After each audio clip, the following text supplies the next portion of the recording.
Today I am going to cover three, you'd think I'd have this written down, but I'm going to cover three things. Why SME is the future.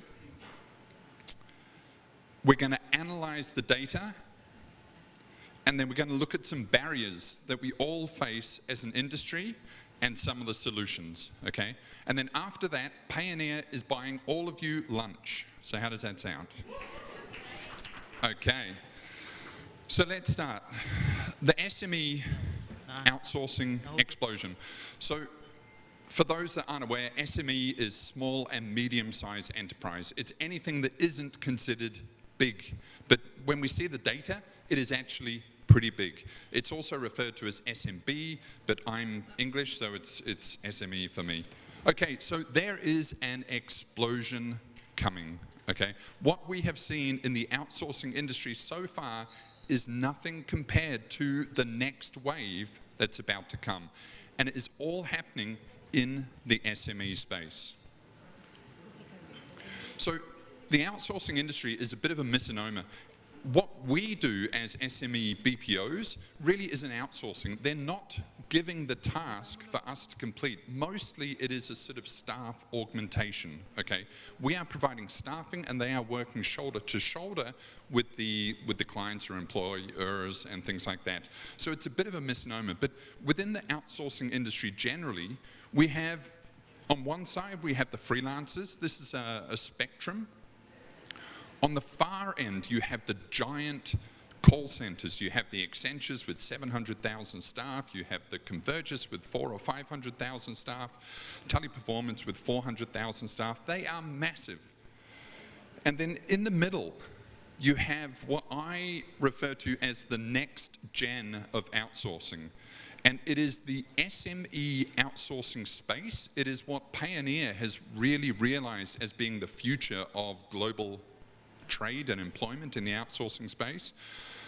And they are typically SME BPOs catering to SME clients, okay? That is the difference. The big call centers up the top, they kind of laugh at this industry. They have zero interest in this industry.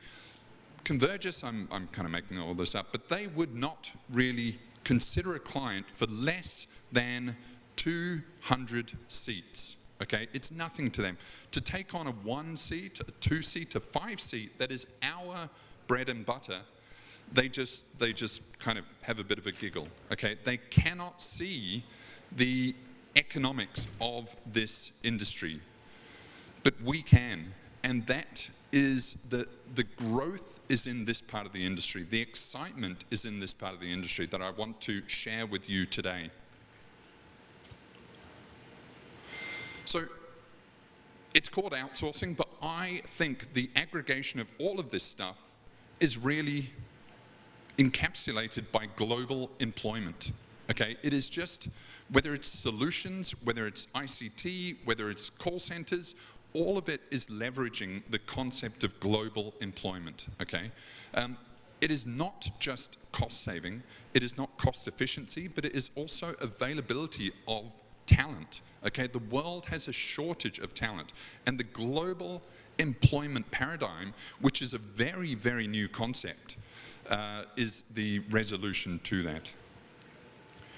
Okay, so this is a little bit hyperbolic, but enterprise is cooked, okay? Enterprise, many years ago, the industry was saying this is sunset industry. We've had our heyday, and it is now coming to an end.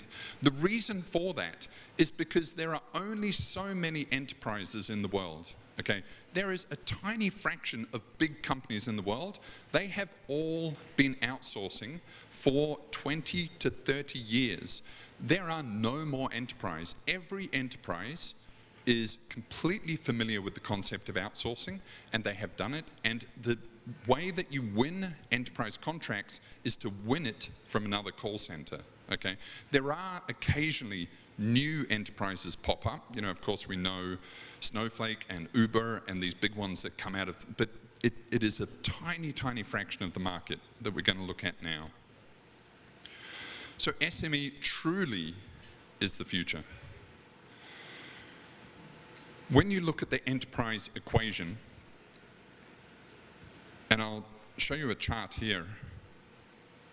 People don't realize everyone is chasing big enterprise. This is the number of companies in the US, okay? There are about 6.2 million companies in the US. This is the US alone. Less than 5 has over nearly 60% of the companies, okay?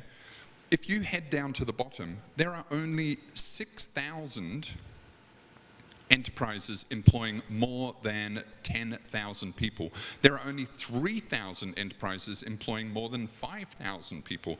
So in aggregate, that is 0.16 of the entire market. Okay, that's pretty incredible, yeah?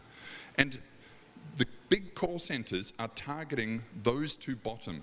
And until recently, this massive segment above, which is 99% of the industry, has been ignored by outsourcing, and it has largely been,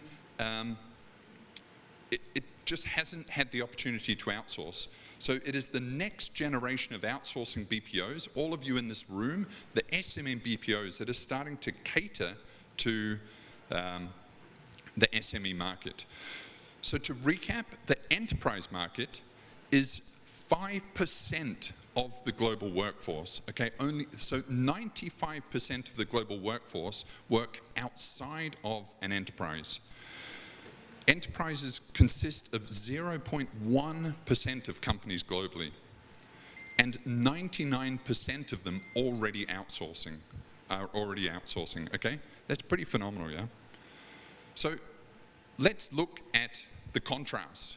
SMEs. SMEs constitute 99.9% of companies out there. They collectively employ 95% of the workforce. In some countries, it's about 99% of the workforce. And outsourcing is still fresh to the SME market. Only 1% of global SMEs outsource. So that means it is blue ocean. That means that 99% don't, okay? And that is an incredible opportunity. So the future is SME outsourcing, and I don't really like to refer to it as outsourcing. It is really global employment. And as we've seen over the last couple of years, we've been through some crazy, crazy changes in how we work, how we live, and how we organize ourselves. This trend towards global employment has been happening since the beginning of the internet, since the beginning of telecommunications, but it is really picking up pace now. And then we had COVID, and it is just going crazy, okay? 4 of the biggest contributors of this global employment trend now is technology, okay? All of the millennials, all of the Gen Z, all of the young kids are growing up on a platform, on technology rails of Slack, Gmail, Zoom, chat. No one needs to see each other anymore. No one needs to be in the same room each other anymore. And it is often uncomfortable when people are in the same room together, okay? So technology is playing a major role in opening up this global employment revolution. Globalization cannot be understated. Globalization is the interdependence of all of these countries as we work more closely together. 50 years ago, there was incredible separation between countries. There were physical borders that most people could not cross. And still today, people cannot cross borders. And even if you can cross borders freely, all of your family, friends, communities, schools are here. So people are not free to physically move. However, technology changes that. And that is the increasing trend towards globalization. Number 3, of course, is COVID, okay? And that, as a lot of commentators said, it sped up about 10 or 20 years progress in about 1 or 2 years. It changed people's behaviors. It forced sort of old fuddy-duddy businesses that were very traditionalist to go, hey, I don't like this remote thing, but I'm going to try it. I'm forced to try it. And at least then everyone has tried it. Some people go back to traditional modes of employment, to going back into the office, but it has been an incredible catalyst for forcing people to see the future, the change, and adopt that change. Now, the fourth one is happening right now, and it is a recession. I don't want to be sort of too doomsday, but the world is entering into pretty tough trading over the next 5 to 10 years. Outsourcing is traditionally counter-cyclical. Okay, outsourcing is cost efficient and it enables firms to carry on growing to power ahead by using more cost-efficient resources. So there is a huge opportunity here for outsourcing to show its strength in times of need. So times of economic need are coming and outsourcing can again shine. I think that there is a perfect storm here brewing because of this technology that we didn't have 10 years ago. There was no email internet only 20 years ago. Increasing globalization, the cultural alignment towards that, COVID forced everyone into that, and now recession, all of this is a perfect storm for people to go, hey, I've heard of that outsourcing, I've heard of Filipino talent, maybe now is the time to give it a go, okay? As I said, all of the enterprise have been doing it 20 years. There's nothing new there.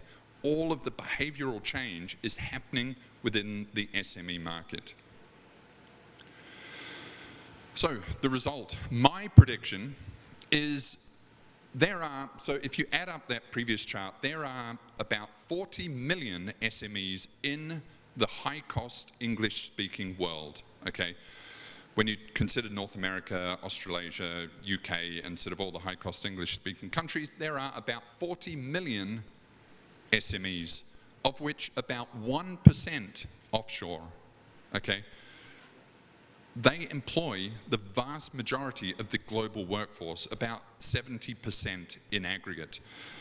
40 million jobs is a speck in the ocean, okay? And if most of those companies outsource one person over the next 20 years, and I believe remote and global employment will become a default, then that means that at least 40 million jobs are coming offshore by 2040.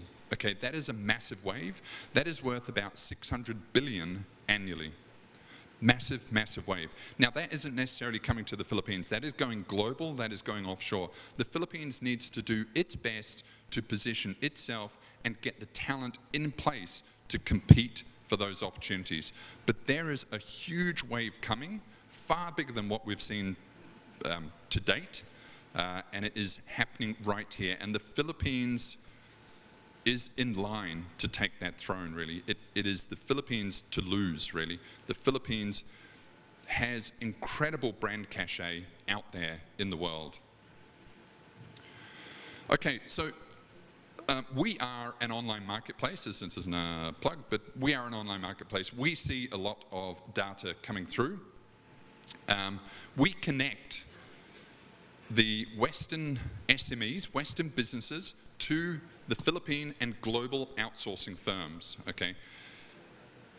To give you a bit of a snapshot of our website, at the moment we generate about 250,000 visitors per month to the website, unique visitors.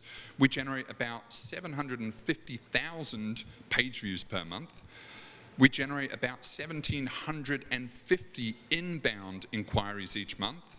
In aggregate, they're requesting about 3,000 full-time jobs per month, and that is worth about $95 million per month.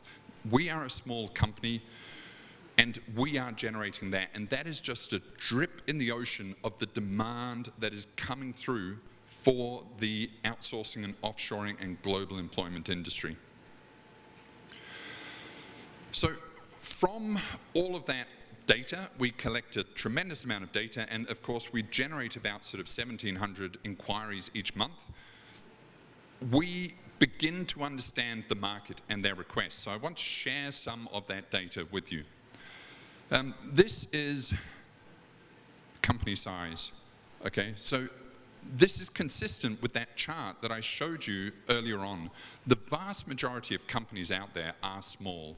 They're SMEs, they're startups, they're beginners. And our chart, so this is each month, and this shows consistency with those sorts of charts. We do have big companies, that is the black line at the top, but then of course the majority are small, 1, 2 to 5 to 10 to 20 to 50 to 100 person companies. Roles requested. The vast majority of roles that they request in the beginning is 1 to 2 roles, okay? And that is the light yellow line there. You will see the orange line is 3 to 10 roles, and then the slightly darker is 11 to 20, 21 to 50, and then it goes up to 50 plus. So the vast majority, even if it's Samsung or it's Zuckerberg from Facebook, they're gonna start with small teams. Don't get despondent. It's actually pretty sensible strategy. Start small, get confidence, get some quick wins, and then grow. And then expand. Company sectors, there is incredible diversity. This is really hard to read, and I'm sorry about that, but basically the colors tell you the story, that this is every different sector under the sun. Okay, every sector now is interested in outsourcing. If it's the accounting sector, they could be looking for accountants, but equally they can be looking for salespeople or marketers. If it is the medical company, they could be looking for transcriptionists, but also they can be looking for accountants and salespeople as well. So it's a very disparate picture. And what that, I think, means is that as a generalist BPO, and the vast majority of BPOs are generalist, but you need to be flexible. If you just focus on one sector, on one specialism, look, there's arguments for both, but there's incredible breadth in terms of people's requirements. Every job under the sun is requested on our website, okay? And that is a good thing. I don't want you to get sort of freaked out by that. That is very powerful when people are coming to the Philippines for every role to be done, okay? People are not thinking of the Philippines anymore as a call center destination. This is professional role augmentation. Here's another one. So company sector, you've got food, beverage, 1.9%, retail, advertising, PR, energy, hardware, tech, IT, software, real estate, everything under the sun. Country, okay, so we have about 43% of the people coming from the US, about 10% from the UK, about 15% from Australia, 11% from Canada, 3% from New Zealand, 1.2% from Ireland. It is very, very spread, very disparate, okay? And again, that shows the branding strength and positioning of the Philippines. Quality analysis, this is more sort of background that we check the quality. We check all of the inquiries for about 20 data points, and every month then we can assess all of the cohort of each of the inquiries as they come in. So again, we assess the quality of inquiries, and we're hoping that over time that quality always improves as the industry matures and people become more educated about what outsourcing is. Okay, so we don't convert the inquiries, we pass them on to our partners. From measurement of the industry, we generally assume that about 4 to 7% of the inquiries are converted. Okay, these are inquiries, we provide the top of funnel. It is then the jobs of the partners to prove their virtues, show the value, and convert those inquiries. 4% conversion, 7% conversion also means that 93% aren't converting, okay? It is really hard to convert clients.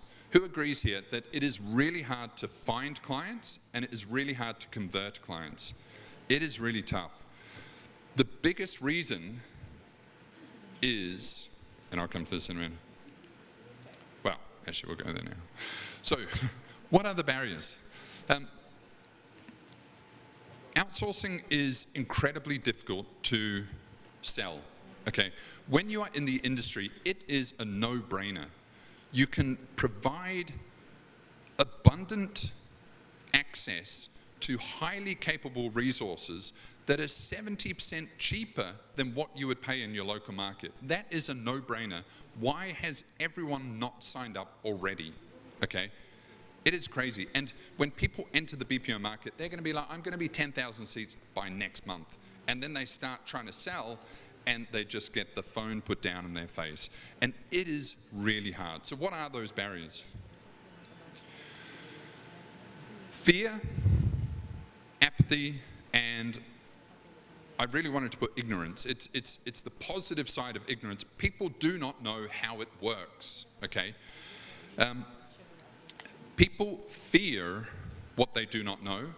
People fear as well sending their real core important company functions off to some other country that they have never been to, they've never met and never traveled to, and all of that invokes a lot of fear, okay? Apathy means the complete sort of, people are completely unemotional about their inquiries. To us, outsourcing is an absolute game changer, and it is a painkiller. It needs to be done today, it needs to be done now, and it will transform your business. To other people though, they just submit an inquiry, they are busy in their jobs, they're busy in their business, they have 10,000 other priorities, and they get distracted.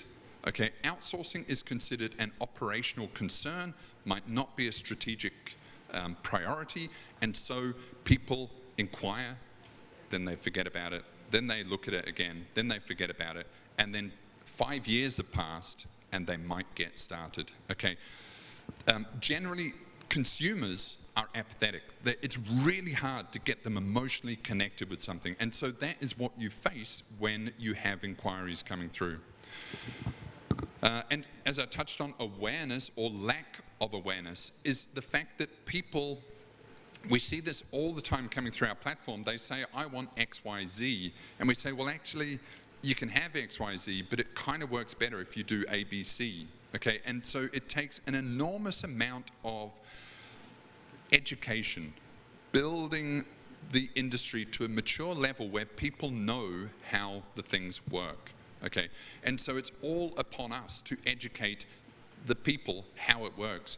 Most people have not heard of the outsourcing industry. A lot of people have heard of freelancers, Filipino workers, but they don't understand the industry that ties it all together, glues it together, provides the infrastructure and the reliability and scalability. They do not know that industry, and they don't know how it all clicks together. And then they don't know why we deserve to get a fee for doing all of that work, okay? So there's a lot there that needs to be worked on in terms of building awareness and education levels. The last one is distance, okay? That is geographical distance. We are the complete polar opposite to where the US is. Unfortunately, the US is our biggest client, okay? The geographical distance is also multiplied by the cultural distance and just general sort of distance.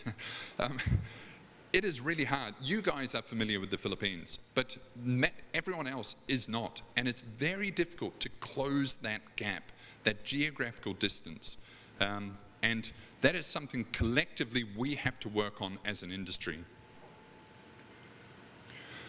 So the solutions to these things, I already spoke to them a little bit, but basically fear needs to be replaced by trust. Okay, that is what we are working on as a marketplace as well. You see that with marketplaces, okay? Lazada, when you have Chinese manufacturers, you do not trust the individuals, then you get Alibaba coming along, and then you can trust the platform. You can't necessarily trust individual taxi drivers, and then you get a taxi association or Uber, which provides that marketplace, that layer of trust. We are also working on the marketplace to bring or increase the level of trust, awareness, and easy facilitation of the transaction. For apathy, the antidote is nurturing, okay? You cannot expect, if an appointment comes through to you, It is the biggest thing in your workday. It is probably the smallest thing in the client's workday, and it is an annoyance, and they forget about it, and they've probably got 10 other priorities. It is really difficult to combat apathy, but the antidote to it is nurturing, which means gradual love and attention, okay? And really just nurture. But it can take weeks, months, years, okay? But eventually those relationships can mature. And of course, for awareness, the antidote is education. For distance, this is one of my sort of main theses, is that we will never get closer to the US physically. We will always have time zone differences. We will always have cultural differences. Physically, people will very rarely come and visit this industry or your BPO, okay? They can sign multi-million-dollar contracts and never come here, never meet you, never meet the staff. That's incredible. We have to facilitate more digital-first interaction, relationships, trust. It has to be built digital first. Doing things in person is ideal, okay?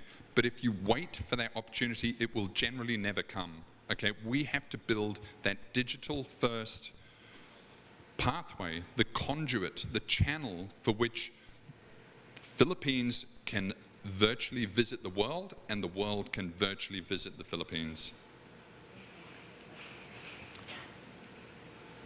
That's it. Gosh. Thank you.